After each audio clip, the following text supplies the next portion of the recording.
ज्ञानदेव तुकाराम पंढरीनाथ भगवान की जय। माऊली ज्ञानेश्वर महाराज की जय। जगद्गुरु तुकाराम महाराज की जय। तेभ्य परम मनः मनसस्तु परा बुद्धिर्यो बुद्धे परतस्तु सहा।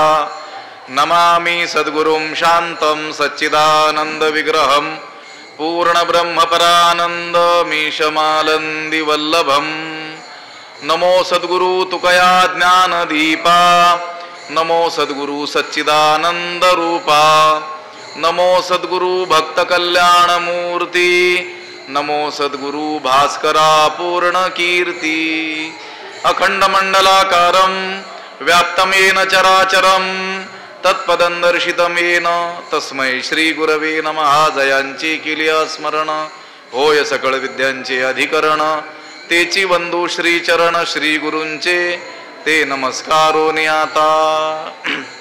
इंद्रियाणि पराण्याहु इंद्रियेभ्य परम मनः मनसस्तु परा बुद्धिर यो बुद्धे परतस्तु सहा। ग्रंथराज ज्ञानेश्वरीच्या 3ऱ्या अध्यायाचा विचार आपण करतो आहोत आणि या 3ऱ्या अध्यायातील 42व्या क्रमांकाचा हा श्लोक आहे। ह्या श्लोकाचा अन्वय आणि अर्थ एकदा आपण पाहूयात। इंद्रियाणि पराणि आहुः इंद्रियेभ्यः परम मनः परम तु मनसः बुद्धिः परा। यः बुद्धेः परतः सः तू। त्याचा अर्थ असा होईल, इंद्रिये ही काय आहेत? श्रेष्ठ आहेत. कशापेक्षा? स्थूल देहापेक्षा. जो स्थूल देह आहे त्यापेक्षा इंद्रिये श्रेष्ठ आहेत. इंद्रियांपेक्षा मन श्रेष्ठ आहे. मनापेक्षा बुद्धी श्रेष्ठ आहे. आणि बुद्धीपेक्षा जो श्रेष्ठ आणि पलीकडे आहे तोच बुद्धीचा साक्षी परमात्मा आहे असं कोण म्हणतात? ज्ञानी लोक म्हणतात. ज्ञानी लोक असं सांगतात. काय सांगतात? की स्थूल देहापेक्षा इंद्रिय श्रेष्ठ आहेत असं म्हणतात. आहू असं म्हणत असतात. इंद्रियांपेक्षा मन श्रेष्ठ आहे. मनाहूनही, परंतु मनाहूनही बुद्धी काय आहे? श्रेष्ठ आहे. आणि जो बुद्धीहून पलीकडे आहे तोच कोण आहे? आत्मा.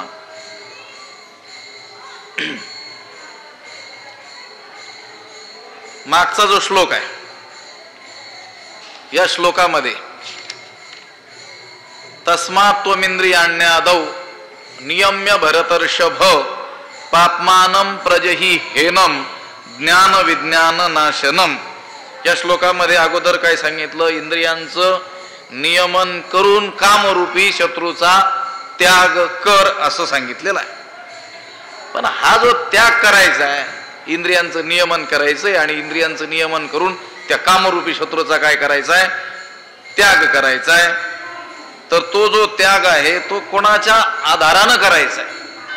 असं काय आपल्याकडं असलं पाहिजे बळ की त्या बळानं आपण त्या कामाचा काय करू शकू? त्याग करू शकू. नाहीतर हा काम तर फार महाभयंकर आहे. त्याचं वर्णन ज्ञानोबराय विस्तारण आणि भगवंतानं देखील केलेलं आहे. महाशनो महापापमा विद्धेन मिह वैरिणम. हा वैरी आहे. कामरूपेण कौंतेय दुष्पुरेण. दुष्पूर आहे, याचं पोटच कधी भरत नाही आहे. याला जिंकणं देखील काय आहे? अत्यंत कठीण आहे म्हटले. मग आता कठीण जरी असलं तरी देखील भगवंतानं सांगितलं की एक उपाय आहे भला. जरी हा काम जिंकणं हे अतिशय कठीण असलं, त्याला जिंकण्याकरिता जे जे उपाय करावेत ते उपायच याला सहाय्यक होतात. जे जे साधनं करावीत कशासाठी? त्या कामाचा नाश करण्याकरिता ती साधनच याला काय होतात? सहाय्यक होतात.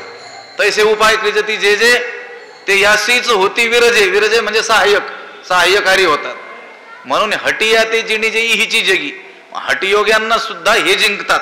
हटयोग्यांकडून सुद्धा हे जिंकल्या जात नाहीत. हठयोगी यांच्याकडून जिंकल्या जात. असं काठिण्य आहे या विकारांचं. कामक्रोधांना जिंकणं असं कठीण आहे. आणि असं बोललं जातं जगामध्ये की कामक्रोधांना जिंकणं महाभयंकर कठीण आहे. पण ज्ञानोबा म्हणतात किंवा भगवंत म्हणतात, असं जरी बोललं जात असलं, ऐसी आई साकडा बोला, हे कामक्रोध जिंकणं अत्यंत कठीण आहे असं बोला, म्हणजे बोललं जात असलं तरी ते म्हणतात एक उपाय आहे भला, एक उपाय आहे, तो करिता जरी अंगवाला सांगेन तुझ. हे अर्जुना, जर तुला अंगवन होत असेल, आपल्या मराठी भाषेत शब्द आहे की नाही, तुला जर मानवत असेल, पेलवत असेल, तुझ्याच्याने शक्य होत असेल, तुला जर आत्मसात करता येत असेल तर पहा भाऊ, एक उपाय आहे. आणि मग उपाय सांगितला कोणता?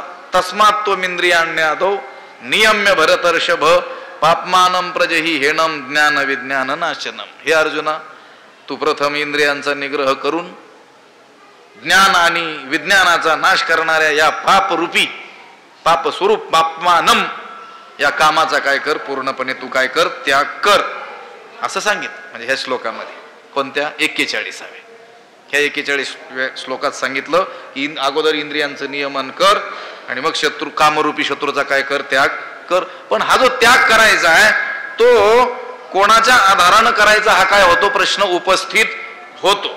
त्याचं उत्तर ह्या श्लोकामध्ये दिलेलं आहे 42व्या.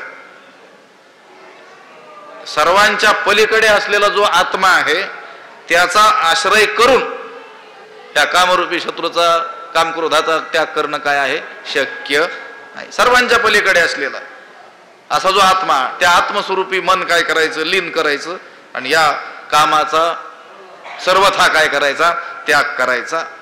म्हणजे काय, आत्म्याच्या अपरोक्ष अनुभूतीनच, आत्म्याची अपरोक्ष अनुभूती प्राप्त झाली, अपरोक्ष अनुभव आला तर मग या कामादिकाचा समूळ नाश संभवतो.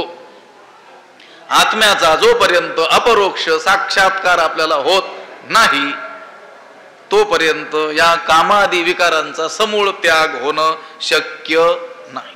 रसवर्जम रसोप्यस्य परं दृष्ट्वा निवर्तते. दुसऱ्या अध्यायामध्ये आपण याचा विचार केलेला आहे. इथं सांगतात की या स्थूल देहापेक्षा इंद्रिये काय आहेत, पलीकडचे आहेत, श्रेष्ठ आहेत. त्या इंद्रियांपेक्षा मन श्रेष्ठ आहे, मनापेक्षा बुद्धी श्रेष्ठ आहे, आणि त्या बुद्धीपेक्षाही जो श्रेष्ठ आहे, पलीकडचा आहे, तोच कोण आहे, परमात्मा आहे.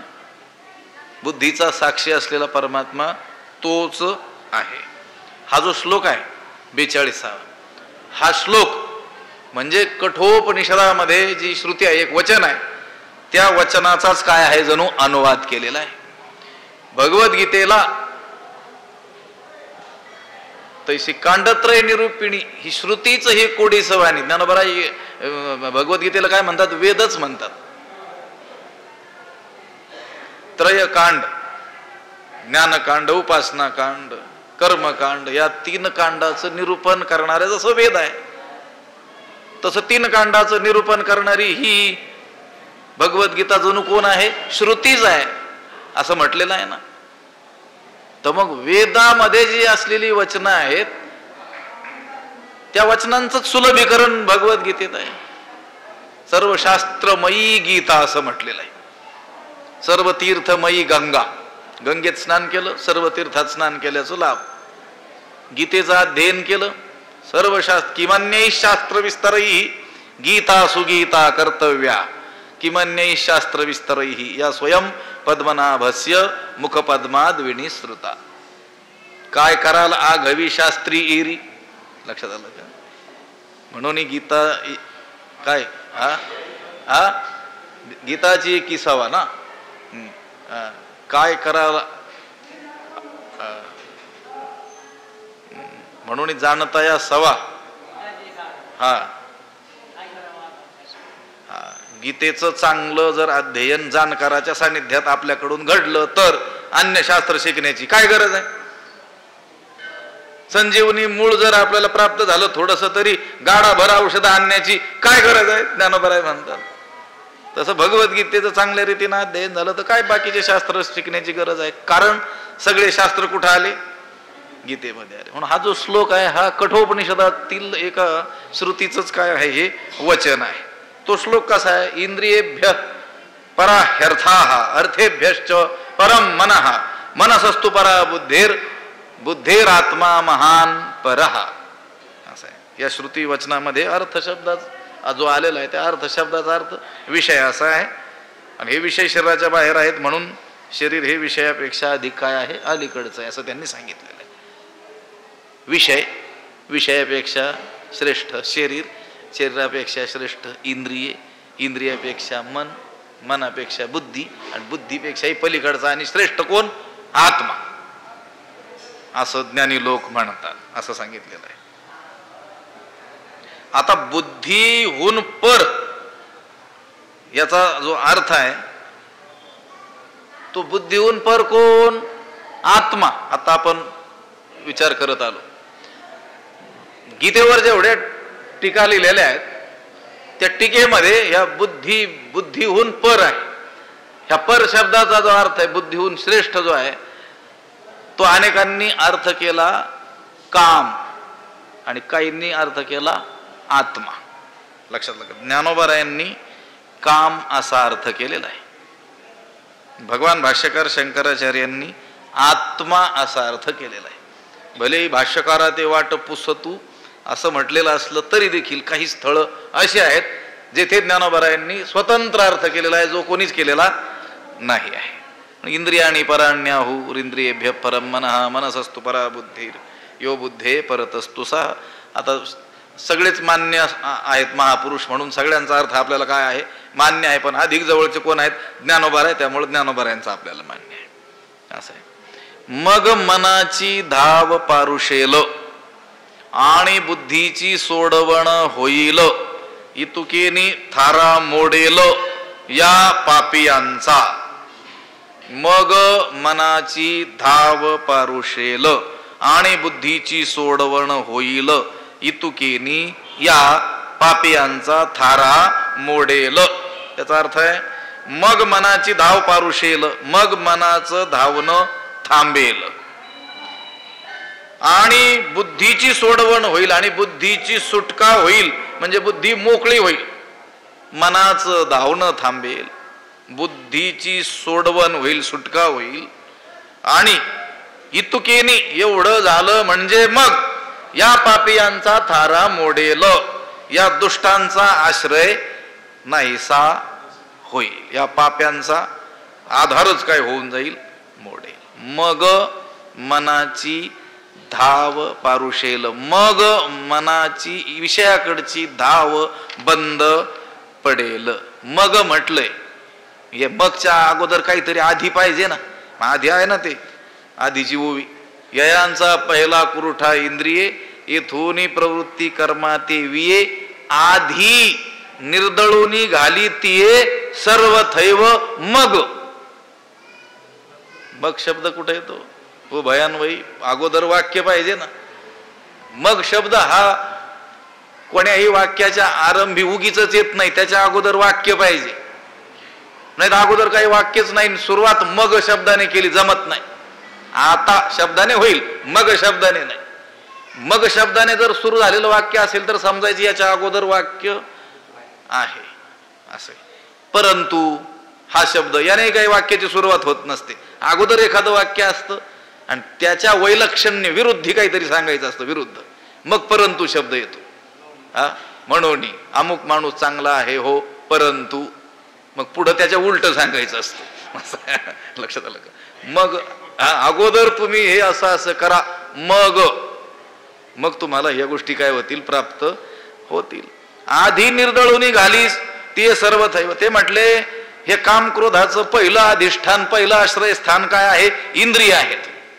आणि या कारण या इंद्रियापासून होणारी जी प्रवृत्ती आहे तीच कर्माला काय करते, प्रसवते. म्हणून तू काय कर, अगोदर सर्व प्रकारांनी ती इंद्रिय निर्दळून टाक, म्हणजे त्यांचा काय कर, निग्रह कर.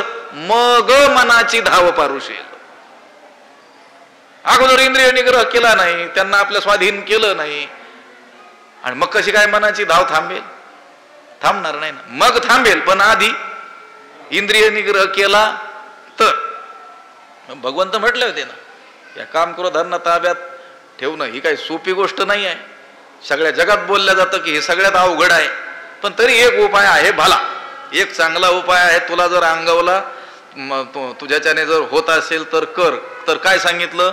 आधी निर्दळूनी घालितीये सर्व थैव, यांचा पहिला कुरुठा इंद्रिय, येथोनी प्रवृत्ती कर्मा ते वी. आणि मग आधी यांचं काय कर? निर्दळन कर. यांचं काय कर? निग्रह कर. आणि असं काही एकदा करण्यास तू यशस्वी झाला, इंद्रिय स्वाधीन झाली, तर मग मन कुठे राहावे? मग मनाची धाव पारुशेल, मग मनाची विषयांकडची धाव काय होईल? बंद पडेल. अगोदर काय करावं लागेल? इंद्रिय निग्रह करावा लागेल. हे पहा, मनामध्ये किती गोष्ट काही आली, पण इंद्रियांनी जर सहाय्य केलं नाही तर काय करेल ते मन? मन जे धावतं ते इंद्रियांच्या माध्यमातून, इंद्रियाद्वारे जात असतं. विषय देशापर्यंत जे मन म्हणजे अंतःकरण वृत्ती जात असते. कशाच्या माध्यमातून? इंद्रियांच्या. त्या मनाला रूप पाहण्याची इच्छा झाली तर रूप विषयापर्यंत जी अंतःकरण वृत्ती जाते, म्हणजे त्या वृत्तीच्या माध्यमातून मनच तिथं जातं.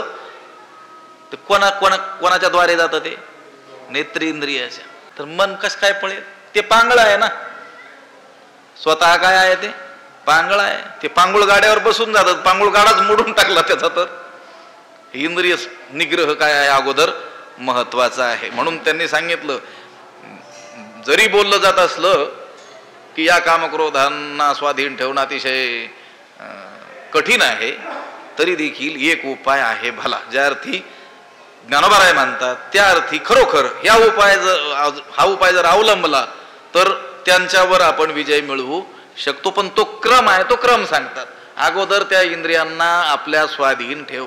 आधी काय? निर्दळोनी घालिती सर्व थैव, सर्व प्रकारे त्यांचं अजिबात ऐकायचं असं नाही की बाबा 99% इंद्रिय निग्रह केला आणि 1% सूट दिली त्यांना.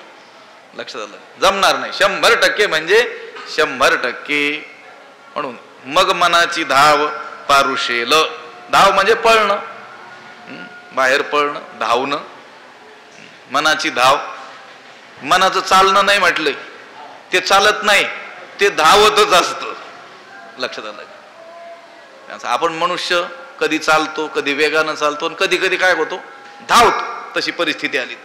पण मनाचं ते हळूहळू चालणं नाहीच. मन ते गतिशील आहे. किती गतिशील आहे? भयंकर गतिशील आहे. बहुत चंचळ चपळ, जाता येता न लगे वेळ.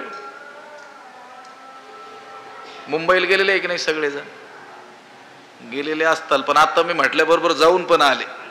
लक्षात आलं? विमानाला तरी वेळ लागेल उड्डाण झाल्यानंतर. ठीक आहे, बाकीच्या सगळ्या साधनांपेक्षा ते वेगवान असेल. कोण? विमान. पण त्याच्या लक्षावधीपट वेगवान कोण आहे? मन. जाऊन आलं की नाव घेईपर्यंत मुंबई, त्या ब-ई पर्यंत येऊ, मुंबई पर्यंत जाऊन आलं ते. मुंबई ते दिल्लीला जाऊन आलं, मुंबईला जाऊन आलं. ते धाव आहे, त्याची धाव. असं आहे ते. काय हळू, त्याचा वेग काही कमी नाही, प्रचंड काय आहे? वेगवान आहे. पण अशा या वेगवान मनाची सुद्धा धाव बंद पडेल. कुठं धावतं? ते विषयांकडे धावतं. मन कुठे धावतं? नेहमी खालारा धावे पाणी. पाणी कुठं धावतं? उताराला धावतं. तसं मन कुठं धावतं? विषयांकडे धावतं. पण माध्यमातून धावतं. कोणाच्या? इंद्रियांच्या माध्यमातून धावत असतं. हे पहा,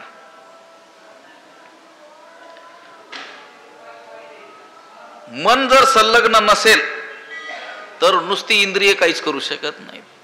हे पहा, मन जर त्यांच्याशी संलग्न नसेल तर डोळे हे पाहू शकत नाहीत.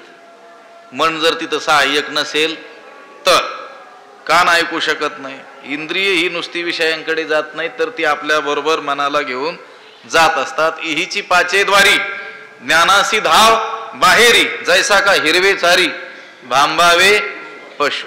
हिरवा चारा पाहिला की पशु ज्याप्रमाणे भांबावतो, त्याप्रमाणे या 5 द्वारांतूनच ज्ञानाशी म्हणजे त्या मनाला कुठे धाव आहे? बाहेर काय आहे? धाव आहे. मनाच्या रथी वळगे, श्रवणाच्या द्वारी निघे, मग शब्दाची रिघे राणा माझी. कोण? मन. असं आहे.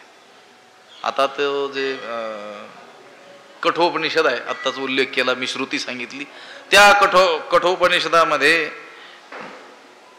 उत्कृष्ट मानवी जीवन कसं असावं याची कल्पना जी केलेली आहे ती रथाच्या रूपकानं मांडलेली आहे. ज्ञानोबा अनेक रूपकांचा उपयोग करतात, उपमा, दृष्टांत, अलंकार, रूपक याचा उपयोग करतात. तसं तिथं रथाचं काय केलेलं आहे, रूपक केलेलं आहे.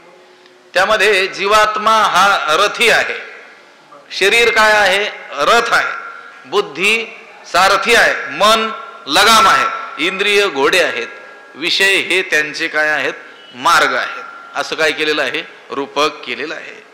इंद्रिय रूपी घोडे विषय उपभोग रूपी मार्गानं व्यवस्थित चालावेत याकरिता बुद्धिरूपी सारथ्यानं मनरूपी लगाम नीट धैर्यानं खेचून ठेवला पाहिजे असं म्हटलेलं आहे. आत्मानं रथिनं विद्धी शरीरं रथमेव तू बुद्धिं तु सारथीं विद्धी मनः प्रग्रहमेव च इंद्रियाणि हयाण्याहुर विषयांस्तेषु गोचरान आत्मेंद्रिय मनोयुक्तम भोक्तित्याहुर मनीषिणः. मी सांगितलं जीवात्मा हा कोण आहे, रथी आहे, शरीर रथ आहे, बुद्धी कोण आहे, सारथी आहे ना. रथीन सारथी लक्षात आलं का?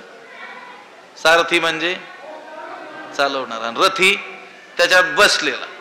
रथात काय नुसता एकटाच नसतो माणूस, गाडीमध्ये चालक असतो आणि हे असतात ना, सीटत बसलेले असतात की नाही प्रवासी. तसा सारथी कोण आहे, बुद्धी आहे. जीवात्मा रथी आहे, शरीर कोण आहे, रथ आहे.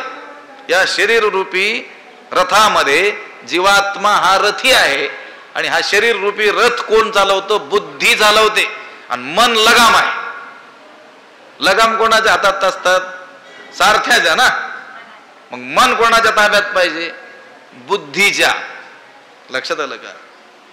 बुद्धी मनाच्या ताब्यात नाही पाहिजे, असते तशी म्हणा, ते उलटच होतंय सगळं. असलं काय पाहिजे, मन ताब्यात पाहिजे. कोणाच्या, बुद्धीच्या. मनाचं नाही ऐकायचं.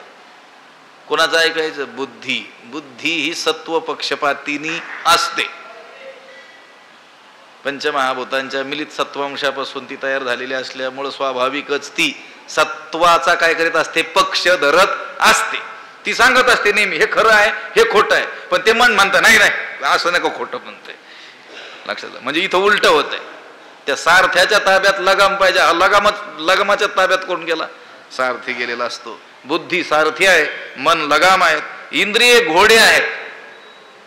इंद्रिय रूपी घोड्यांना मन रूपी काय आहे, लगाम आहे. आणि तो बुद्धीच्या हातात आहे, म्हणजे असला पाहिजे. आणि विषय हे त्या रथाचे मार्ग आहेत. त्या विषय उपभोग रूपी रथाच्या त्या मार्गानं रथ नेत असताना त्या रथाचे जे लगाम आहेत, मनरूपी लगाम, ते कोणाच्या ताब्यात पाहिजे, सारथ्याच्या, बुद्धिरूपी सारथ्याच्या ताब्यात पाहिजे. म्हणून इथं सगळ्यात श्रेष्ठ बुद्धीला म्हटलं. आणि बुद्धीनंतर बुद्धे यो बुद्धे परतस्तु सा असं म्हटलं ना. काय म्हटलं, स्थूल देहापेक्षा इंद्रिय श्रेष्ठ इंद्रियापेक्षा, मन श्रेष्ठ मनापेक्षा, बुद्धी श्रेष्ठ बुद्धीपेक्षा.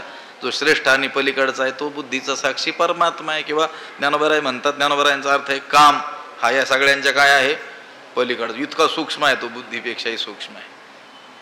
मग मनाची धाव पारुशेल. मग मनाची विषयाकडची धाव काय होईल, बंद पडेल. आणि बुद्धीची सोडवण होईल. मग बुद्धीची काय होईल, सोडवण होईल. बुद्धीची काय होईल, सुटका त्यातून होईल. आता इंद्रिये मनाच्या ताब्यात आणि मन बुद्धीच्या ताब्यात पाहिजे. आणि ती बुद्धी आत्मस्वरूपात लीन झाली पाहिजे. काय काय पाहिजे, इंद्रिये तो शत्रू, कामरूपी शत्रू जर जिंकायचा असेल तर इंद्रिय कोणाच्या ताब्यात पाहिजे, मनाच्या. मन कोणाच्या ताब्यात पाहिजे, बुद्धीच्या. आणि ती बुद्धी त्या परमात्मा स्वरूपामध्ये लीन झाली पाहिजे. त्यावेळेस हा कामरूपी शत्रू जिंकता येऊ शकतो. आता हे जे मन आहे इंद्रियांबरोबर विषयांकडे धाव घेत. मन काय करतं? विषयांकडे धाव घेतं. कोणाबरोबर? इंद्रियांबरोबर. मन हे अंतःकरण म्हणतो की नाही आपण त्याला. ते करण म्हणजे इंद्रिय आणि अंतः म्हणजे आतलं. ते कुठं आहे? आत. त्याला कुठं बाहेर जाता येईल? त्याला कोणाचं सहाय्य घ्यावं लागतं. मग ते कोणाचं घेतंय? इंद्रियांचं. इंद्रियांबरोबर हे विषयांकडे धाव घेतं मन. असं आहे. खूप चपळ आहे. त्याला भ्रमणाला दाही दिशा पुरत नाहीत. न पुरती भ्रमणा दाही दिशा सप्तही पाताळे आकाशा. सप्त पाताळ आकाश दाही दिशा हे त्याच्या भ्रमणाला पुरतच नाही. किती वेळात भ्रमण करून येतं? ते क्षणातच येतं ना. कुठून येतं? सगळीकडून. त्याला वेळच लागत नाही. उलट कमी पडतं. हे सगळं ब्रह्मांडच कमी पडतं त्याच्या याच्याकरता, भ्रमणाकरता. आता हे संकल्प करणं विकल्प करणं हे मनाचं काम आहे. आता ते अत्यंत सूक्ष्म असल्यामुळं कोण? मन. संकल्प विकल्पात्मकम मनाहा. संकल्प विकल्प स्वरूप असलेलं जे मन आहे ते अतिशय सूक्ष्म असल्यामुळं त्याला इंद्रियाखेरीज धावता येत नाही. तेव्हा साधक काय करतो? इंद्रियांचा निरोध करतो आणि यामुळं मनाची धाव थांबते. मनाची धाव का थांबते? इंद्रियांचा निग्रह केल्यामुळं. कारण इंद्रियांच्या सहाय्या वाचून मनाला कुठे जाताच येत नाही. मग इंद्रियच स्वाधीन झाली, त्यांचा निग्रह केला, इंद्रिय दमन केलं की मनाची धाव आपोआपच काय होते? थांबते. मग मनाची धाव पारुशेल आणि बुद्धीची सोडवण होईल. आणि मग बुद्धीची काय होईल? सोडवण होईल. बुद्धी काय होईल? मोकळी होईल. इतुकेने थारा मोडेल या पापियांचा. एवढ्यानेच हे केलं तरच. इतुकेनं म्हटलंय, इतुकेनं हे काय? इतुकेनं शब्दाचा अर्थ इतुकेनं नाही, एवढं केलं तरच असं आहे. आपल्याला वाटलं इतुक म्हणजे इतुके करी भलत्या परी, पण भलं सांगतात जास्त. एवढं जर केलं, या इंद्रियांचा निग्रह जर केला तर मनाची धाव थांबेल, बुद्धीची सोडवून होईल आणि या पापियांचा थारा मोडेल. ह्या पाप्यांचं काय होईल? आश्रयस्थानच नष्ट होऊन जाईल. कारण यांचा पहिला कुरुठा इंद्रिय. यांचं आश्रयस्थान कोण आहे? इंद्रिय. आणि अजून सांगितलं होतं की नाही पाठीमागे? इंद्रियाणी मनोबुद्धी रस्याधिष्ठानमुच्यते येतैर्विमोहयत्तेष ज्ञानमावृत्तिदेहिनम. 40व्या श्लोकात इंद्रिय, मन आणि बुद्धी हे त्या कामाचे अधिष्ठान म्हटले जातात. काम यांच्या आश्रयाने राहतो. इंद्रिय, मन आणि बुद्धीच्या. हा काम ज्ञानाला झाकून टाकतो आणि इंद्रियादिकांच्या माध्यमातून हा देहाभिमान जीव त्याला काय करून टाकतो? मोहित करून टाकतो. असा हा जो भयंकर असलेला पापीच म्हटलं. ज्ञानोबराय तर म्हणतात हा कोण आहे? अत्यंत पापी आहे. एवढ्यानेच म्हणजे इंद्रिय निग्रह करण्यानेच या पाप्यांचा आधार मोडेल. इतुकेने थारा मोडेल या पापियांचा. कारण हे पहा, मन शांत झालं की मग ते आत्मस्वरूपामध्ये काय होतं? स्थित होतं. थोडे आहे चित्त साह्य झाले असं आपण म्हणतो की नाही. मन जर शांत झालं, स्थिर जर झालं तर मग परमात्मा दर्शन फार दूर नाही आहे. ते मन चंचल असल्यामुळंच सगळं काय होऊन बसलेलं आहे, अवघड होऊन बसलेलं आहे. तो परमात्मा जवळ असूनही काय वाटतोय? दूर वाटतो. नाही म्हटले की नाही ज्ञानोबा? तया स्वांत करण जिता सकळ कामोपशांता. परमात्मा परवता दूरही नाही. परमात्मा दूर नाही आहे, परवतो वेगळाही नाही आहे आपल्यापेक्षा, पण तो वेगळाही वाटतो, दूरही वाटतो. कारण अंतःकरण आपण जिंकलेलं नसतं. पण तेच अंतःकरण स्वाधीन झालं म्हणजे इंद्रिय स्वाधीन झाली की मनाची धाव काय होईल? थांबेल. मग ते शांत झालेलं जे मन आहे ते आपोआपच काय होईल? ब्रह्मस्वरूपामध्ये लीन होईल. आणि परब्रह्मस्वरूपात ते लीन ज्या वेळेस होईल त्याच वेळेस इतुकेने थारा मोडेल या पापियांचा. तरच ह्या पाप्यांचा आधार काय होईल? मोडेल. अन्यथा नाही. दुसरा उपायच नाही.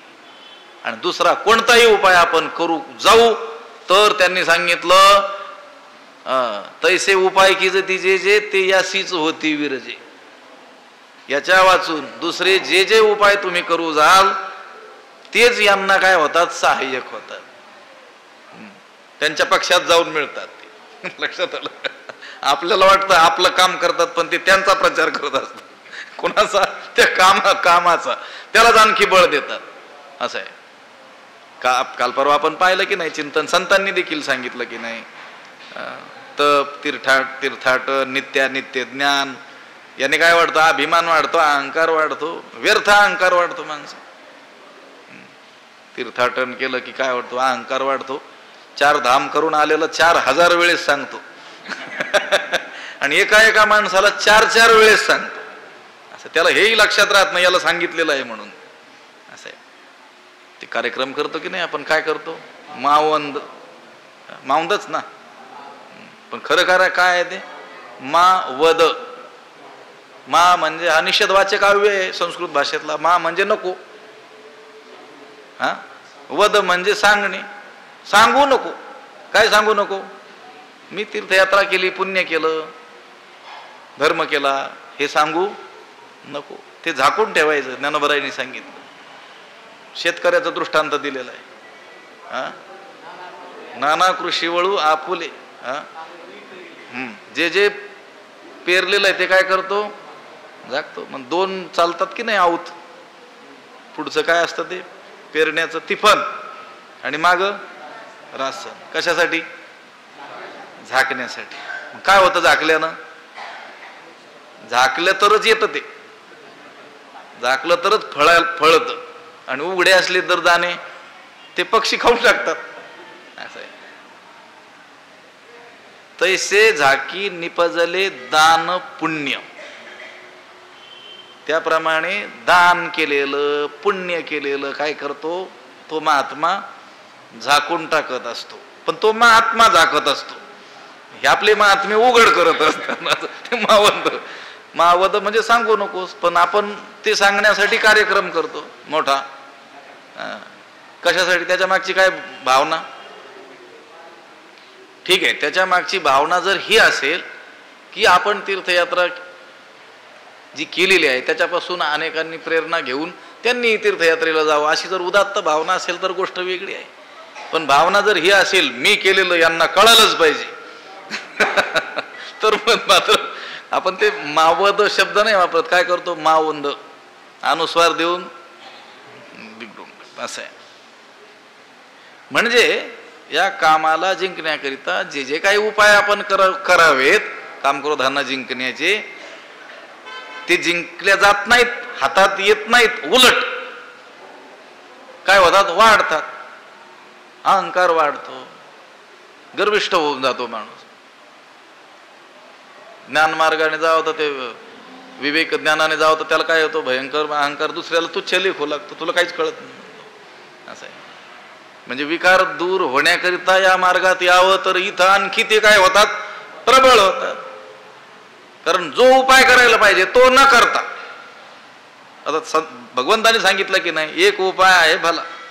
एक उपाय तुला जर होत असेल तुझ्याच्यानं तर मी सांगतो. तर मग सांगितलं त्यांनी उपाय. तस्मात् त्वम् इंद्रियाण्यादो नियम्य भरतर्षभ. हे भरत श्रेष्ठ अर्जुना, तू प्रथम इंद्रियांचा निग्रह कर. आणि ज्ञान विज्ञान नाशनम पापमानम. ज्ञान आणि विज्ञानाचा म्हणजे परब्रह्माच्या परोक्ष आणि अपरोक्ष ज्ञानाचा नाश करणाऱ्या या पाप स्वरूप कामाचा तू पूर्ण काय कर? त्याग कर. त्याग होऊ शकतो, पण काय करावं लागेल? आधी निर्दळून घाली तिये सर्वथैव. सर्व प्रकारे या इंद्रियांचा निग्रह करावा लागेल. यांना निर्दळून टाकावं लागेल. तरच मग मनाची धाव पारुशेल आणि बुद्धीची सोडवण होईल. इतुकेनी थारा मोडेल या पापियांचा. एवढ्यानेच या पाप्यांचा काय होईल? थारा मोडेल. कारण मनाची धाव थांबली तर बुद्धी स्थिर होते आणि मग ती स्थिर झालेली बुद्धीच परमात्म्याचं ध्यान करू शकते. ती बुद्धीचा स्थिर असेल तर काय ध्यान करी? बुद्धी स्थिर न करता ध्यान जो करू जाईल त्याच्याने ध्यान होईल. ध्यान घर आहे की नाही आपल्याकडे खाली, पण ध्यान कधी लागेल? बुद्धी काय असेल? स्थिर असेल. बुद्धी स्थिर कधी होईल? हे मनाची धाव थांबली तर. मनाची धाव कधी थांबेल? या इंद्रियांचा निग्रह केला तर. इंद्रिय निग्रह न करता, मनाची धाव न थांबवता, बुद्धी स्थिर न करता ध्यानच कसं काय होतंय हाच आम्हाला प्रश्न पडलेला आहे. योगाला नाव देतात लोक सहज योग. ऐकलंय का कुठं सहज योग? इथं बाहेर ऐकलं असेल तुम्ही, ग्रंथात ऐकलंय का हे सांगतोय. ज्ञानोबरायांना विचारा, ज्ञानोबराय योग सहज आहे का हो? ते काय म्हणतात, या योगाची या वाटा जी निघाले का सुभटा तया दुःखाची वाटा, किंवा शेल वाटा, दोन्ही पाठ आहेत. शेल का दुःखाचा वाटा त्यांच्या भागाला आला, म्हणजे निव्वळ दुःख, थोडं सुद्धा सुख नाही, सुख संबंध रहित केवळ दुःख त्यांच्या काय झालं वाट्याला आलं. भुकेलिया भुकची खावी, तहानी येल्या तहानाची, अहोरात्र वावी मावावा वारा. एवढं काठिण्य त्या योगाचं सांगितलेलं आहे भयंकर. आणि काही काही लोक बोर्ड लिहितात सहज योग, 10 दिवसात योगी तुम्ही. असं किती सोपं. ज्ञानोबरायांना भेटायला पाहिजे होते हे लोक. त्यांनी एवढं काठिण्य लिहिलं नसतं. मग असं योग शब्द समोर आला की त्याची कठीणता समोर येते. शास्त्रात कुठंच सहज म्हटलेलं नाही आहे. हा, भक्ती पंथ बहु सोपा हे म्हटलं, पण तो बहु सोपा म्हणण्याच्या मागे देखील यांच्यापेक्षा सोपा. लक्षात आलं का? 12वी पेक्षा 10वी सोपी, तशी सोपी नाही, 7वी पेक्षा अवघडच आहे. आपलं ते सोप्याकडे ध्यान जातं. भक्ती पंथ बी काय सोपा आहे का? पण यांच्यापेक्षा काय आहे, अन्यस्मात् सौलभ्यम भक्तौ सूत्र आहे नारदांचं भक्ती सूत्र. भक्ती काय आहे, सोपी आहे, भक्ती मार्ग सोपा आहे. पण कसा? अन्यस्मात्, अन्यांहून. योगापेक्षा, त्या कर्मकांडाच्या किचकटीपेक्षा काय आहे, हा भक्ती मार्ग सोपा आहे. यारे लहानतो. नाहीतर हा काय सोपा आहे का? नित्य नियमना मी ते. मग असं कशाला म्हटलं असतं? मग नाम घेणं हे सोपं आहे, पण नियमानं नाम घेणं हे कठीण आहे. असं नाम सोपं आहे, त्याच्यात काही कष्ट नाहीत इतर साधनांसारखे, पण नित्य नियमानं नाम घेणं असं आहे. विषय काय आहे? मनाची धाव पारुशेल कधी? इंद्रिय निग्रह केल्यानंतर. मग नंतरचा विषय आहे. म्हणजे अगोदर इंद्रिय निग्रह, मग मनाची धाव थांबेल, मग बुद्धीची सोडवण होईल. कशापासून? भ्रमापासून. बुद्धीला जो भ्रम झाला, जी मोहित झालेली आहे बुद्धी, कोणी केलेली आहे? यांनीच केलेली आहे. हे पहा इथं येऊन गेलेला विषय मागचा. येतैर्विमोहयत्येष ज्ञानमावृत्तिदेहिनम्. इंद्रिय आणि मनोबुद्धी रस्याधिष्ठानम् उच्यते. येतैर्विमोहयत्येष ज्ञानमावृत्तिदेहिनम्. हा देहाभिमानी जीवाला हा काय करतो? काम मोहित करतो, मोहून टाकतो, भ्रमिष्ट करतो. त्या बुद्धीला जो भ्रम झालेला आहे, त्या भ्रमापासून बुद्धीची काय होईल? सोडवणूक होईल. कधी? मनाची धाव थांबेल त्यावेळेस. मनाची धाव कधी थांबेल? आज थोडा विषय होणार आहे, पण स्पष्ट झाला पाहिजे. असं पटकन सांगून काय उपयोग आहे? इंद्रिय निग्रह केला जाईल, मनाची धाव थांबेल, मग बुद्धीची भ्रमापासून सोडवणूक होईल, आणि मग एवढं केल्याने या पापियांचा थारा मोडेल. असं हे ठीक आहे, एका वाक्यात बोललो, पण याला जन्मोजन्मी लागतील. एका वाक्यात काय सांगितलं? इंद्रिय निग्रह केल्याने मनाची धाव थांबेल आणि बुद्धीची सोडवणूक होईल, आणि मग या पाप्यांचा थारा मोडेल. मग क्रम कसा? अगोदर इंद्रिय निग्रह. तस्मात्त्वमान्यादौ, तस्मात्त्वम इंद्रियाण्यादौ नियम्य भरतर्षभ. मग मनाची धाव पारुशेल आणि बुद्धीची सोडवण होईल, इतुकेन थारा मोडेल या पापियांचा. पुंडलीक वरदा हरी विठ्ठल. श्री ज्ञानदेव तुका पंढरीनाथ भगवान की जय. माऊली ज्ञानेश्वर महाराज. विठ्ठल विठ्ठल विठ्ठल विठ्ठल विठ्ठल. पुंडलीक वरदा हरी विठ्ठल. श्री ज्ञानदेव तुकाराम पंढरीनाथ भगवान की. माऊली ज्ञानेश्वर महाराज की. आता विश्वात्मके देवे तोषोणी मज द्यावे पसाय द्यान. हे खळांची व्यंकटी सांडो तया सत्कर्मी रती वाढो. भूता परस्परे पडो मैत्र जीवांचे. दुरितांचे तिमिर जावो. विश्व स्वधर्म सूर्ये पाहो. जो जे वांछील तो तेला हो प्राणी जात. वर्षत सकळ मंगळी ईश्वर निष्ठांची मांदियाळी. अनवरत भूमंडळी भेट तू या भूता. चला कल्पतरूंचे आरव, चेतना चिंतामणीचे गाव, बोलते जे अर्णव पियुषांचे, चंद्रमे जे अलांछन, मार्तंड जे तापहीन, ते सर्वाही सदा सज्जन सोय रे होतू, किंबहुना सर्व सुखी पूर्ण होवणी तिही लोकी, भजिजो आदि पुरुखी अखंडित आणि ग्रंथोपजीविये, विशेषी लोकी इये, दृष्टादृष्ट विजय होवा वेजी, एथ म्हणे श्री विश्वेश्वरावो, हा होईल दान पसावो, येणे वरे ज्ञान देवो सुखिया, येणे वरे ज्ञान देवो सुखिया झाला, येणे वरे ज्ञान देवो सुखिया झाला.